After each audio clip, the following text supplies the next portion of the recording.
Here, I was super excited to see this. Obviously, Francesca's a friend of the show, and she's one of the primary victims of the failed pivot that TYT tried to execute. If anyone doesn't remember, Cenk tried his best to humiliate Francesca by publicly firing her on a TYT live stream, which she was not present for, so she had no ability to defend herself or anything like that. But Cenk decided to, again, try to humiliate her by publicly firing her for the crime of daring to push back on their stupid bullshit coverage which now Anna's having to basically apologize for. As you're going to see here, this is a great response from Francesca. I highly recommend all you guys go over to the Bitchuation Room and subscribe to that channel. I'm sure most of the people in our audience already are subscribed, but if you're not already, make sure to go support Francesca's channel.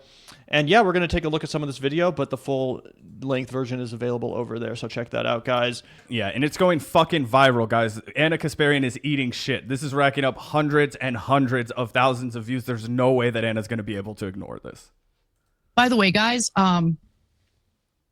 I was so wrong. I'm sorry. I feel guilt every single day that I didn't see this coming. Political commentator Ana Kasparian of the progressive network The Young Turks, who famously a few years ago declared herself politically unaligned and spent the run-up to the 2024 election and most of 2025 gracing right-wing shows, not to challenge but to find common ground with them, the ground right over the bodies of trans people. Is it bad that I don't want to see a dick in the women's locker room? Is that bad? No. Anna is now having a bit of a come to Jesus moment and apologizing for not seeing all of the fascism coming and not rightfully calling Trump a fascist. By the way, guys, I was so wrong. I knew Trump was going to be bad. I didn't like, just because, when I hear the word fascist, I think of, fascism is a specific ideology. So when Cenk and I got into that debate about whether or not Trump is fascist leading up to the election. Notion of a fascist. Because look, if we're just gonna use fascist toward anyone we dislike, all right, then the word doesn't actually mean anything. Okay, what do you want me to say, Anna? You want me to say wannabe dictator?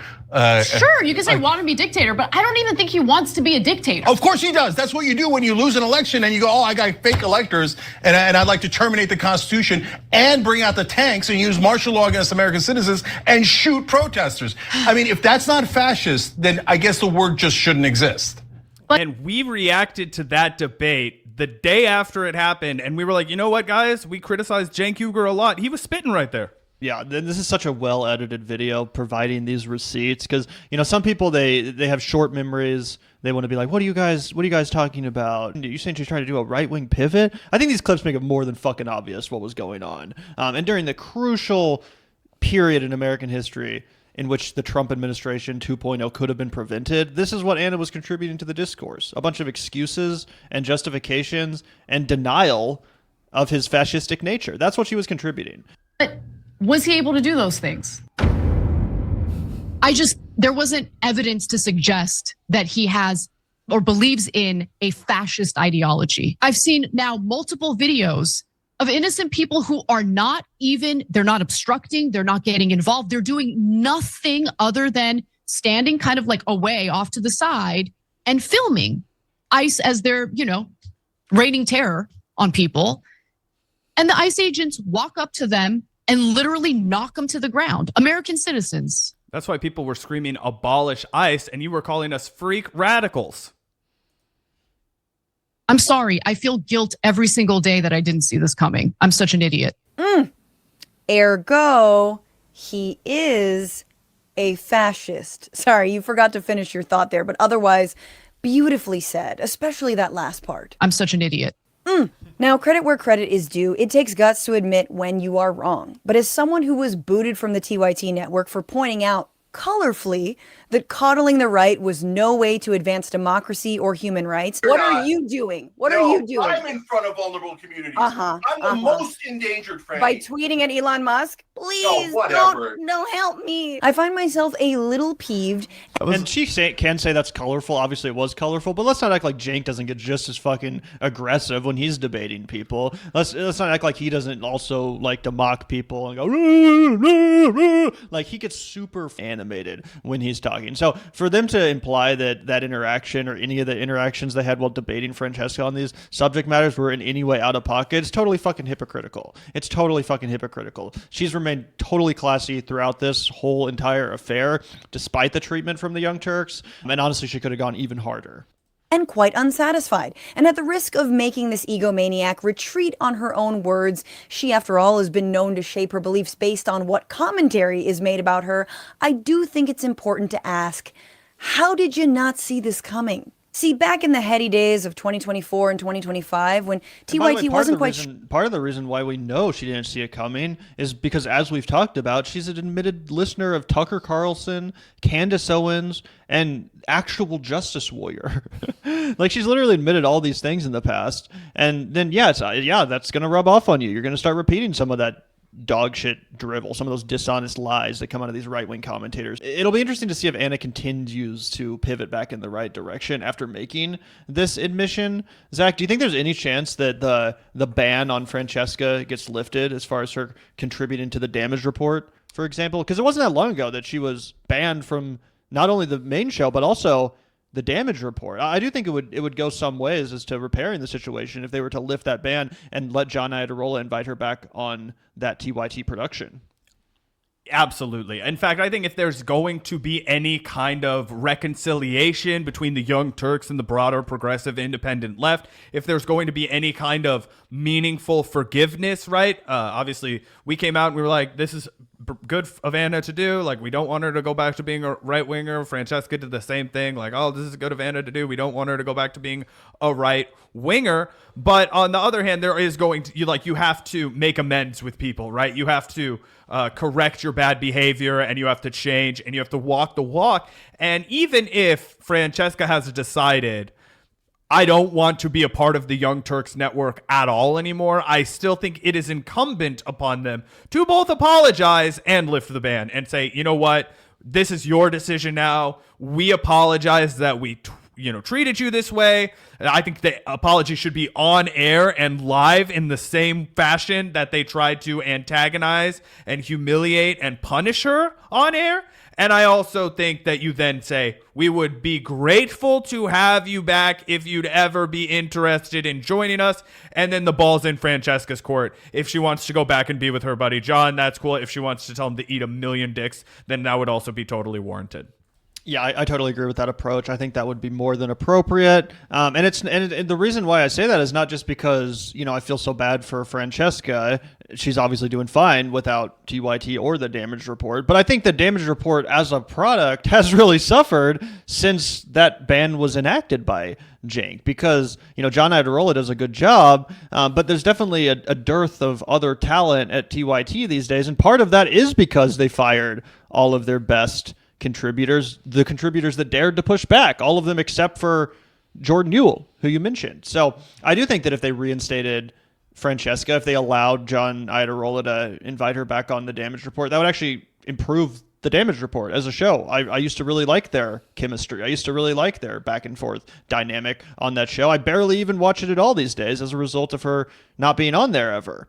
Again, no offense to John Iadarola, but it was just her presence that made it extra worth watching.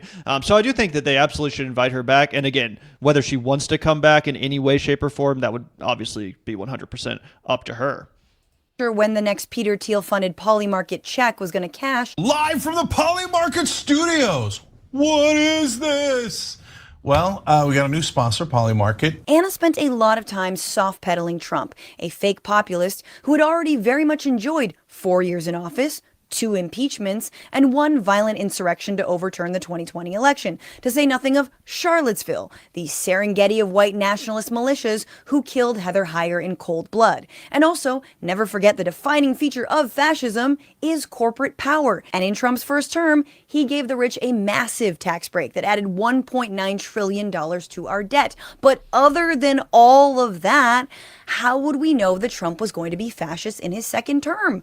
It's not like there was some playbook, with some ominous name like Project 2025 written by a bunch of Trump and Vance besties that spelled it all out. Trump has very aggressively disavowed Project 2025. There are portions of Project 2025, namely on immigration policy, that Trump does agree with and he campaigns heavily on, but associating it with the Trump campaign because some former Trump administration officials are now part of the Heritage Foundation, I think is a little bit unfair. Well, there's a lot that he doesn't agree with that's in that document and said that he won't actually pursue. And are we going to pretend like Trump read and by the way, this is, as you can see, from Ana responds to the majority report's attacks.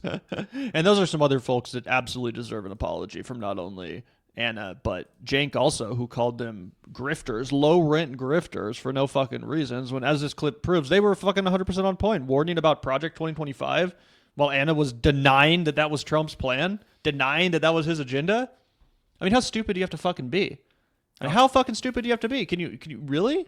You really didn't think that Trump was going to do Project 2025? Like, do you think Ana was just doing propaganda for Trump, or do you think she's actually that dumb? I think she was just doing propaganda for Trump. I think Francesca actually hit the nail on the head earlier in this video where she talked about how she was reading the comment section too much and she was falling in love with the praise in right-wing comment sections. From Actual Justice Warrior, exactly. Specifically, her number one best friend. I remember that guy made a video about us and he had a screenshot of me with like my sunglasses and a top hat on and a full-ass beard, and I was like, bro, you made me look awesome in this thumbnail. I look like I'm about to go brewery hopping around town. I look like I'm 35 in that photo. I was happy with the choice of that, but I think that's what happened. And I was so happy to see Francesca. This is such a densely packed video for being as short as it is. She didn't forget to go back and talk about how obvious all of this shit was. She took the time to point out all of the groundwork being laid in Donald Trump's first term. And that was something that made Gavin and I feel crazy talking to all of these people who were pretending like we don't know what Donald Trump is going to do. It's like we literally do. He was already our president.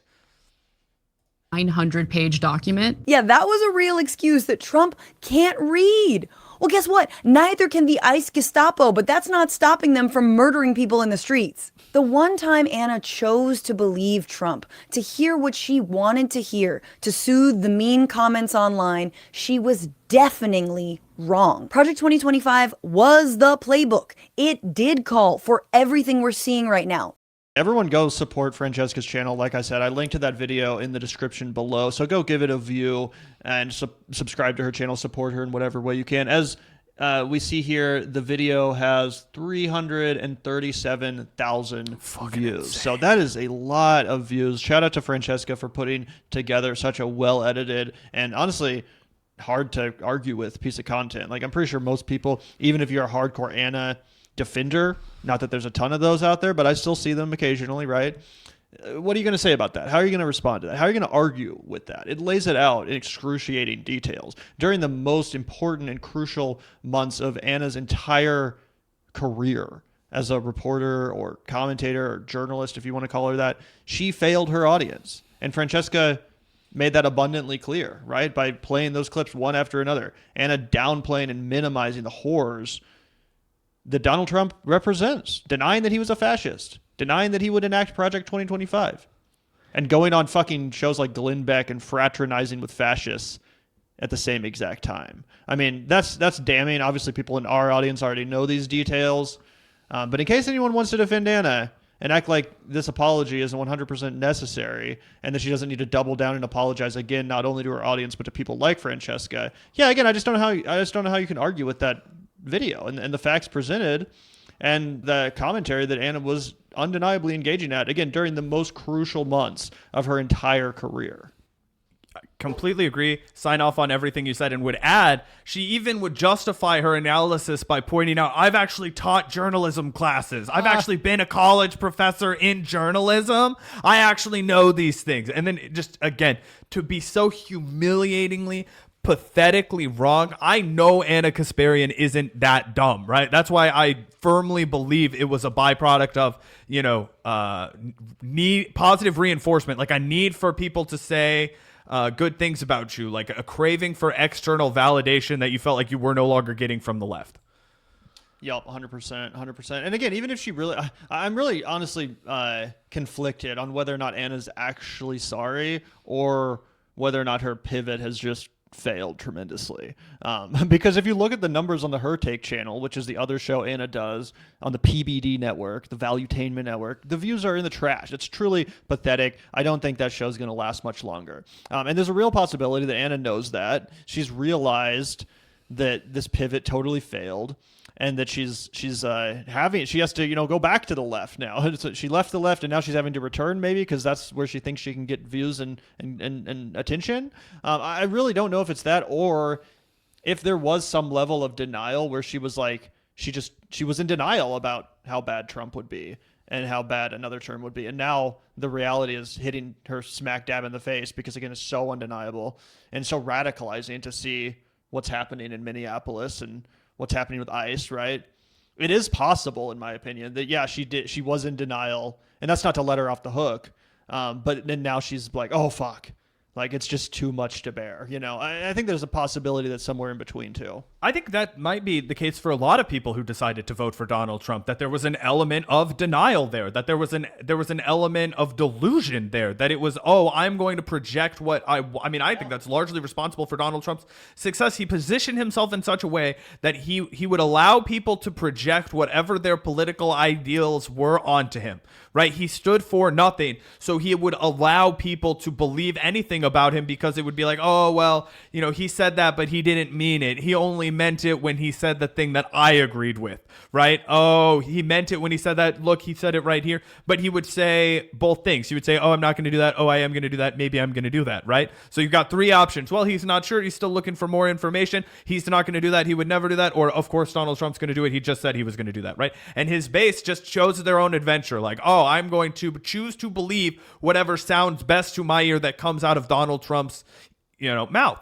And I think that Ana Kasparian might have been guilty of doing that a little bit, as well as the fact that I do think she was hungry for more money. I think she wanted more views. I think she saw how bright the lights looked at Fox News, at even the Daily Wire before it started to really eat shit, and she imagined herself as somebody who could be making double, triple her salary, getting nothing but fawning praise, not having to read negative comments, just having sycophantic people worship her. She wanted that, and she just followed herself down that fucking rabbit hole and let herself out on the fucking MAGA washed up hack side, which was crazy to see. Yeah, she didn't realize she would have to be signing up for defending pedophiles and, Miriam Adelson and all this shit, right? I mean, again, we could have told you that. That, yeah, if you're going to fucking leave the left and become a Trump propagandist, have fun defending pedophilia. Have fun defending Israel. But apparently she didn't realize that was part of the job description, right? And she was like, what?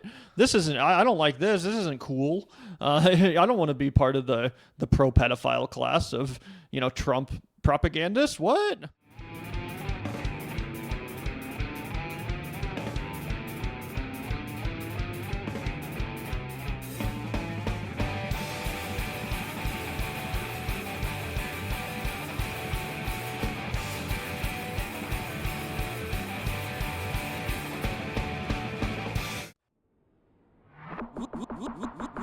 Look out the door if you hear an ambulance. The Vanguard will be there, sir. The Vanguard will be there, sir. The Vanguard will be there, sir. The Vanguard will be there. Be there. The Vanguard will be there. Be there.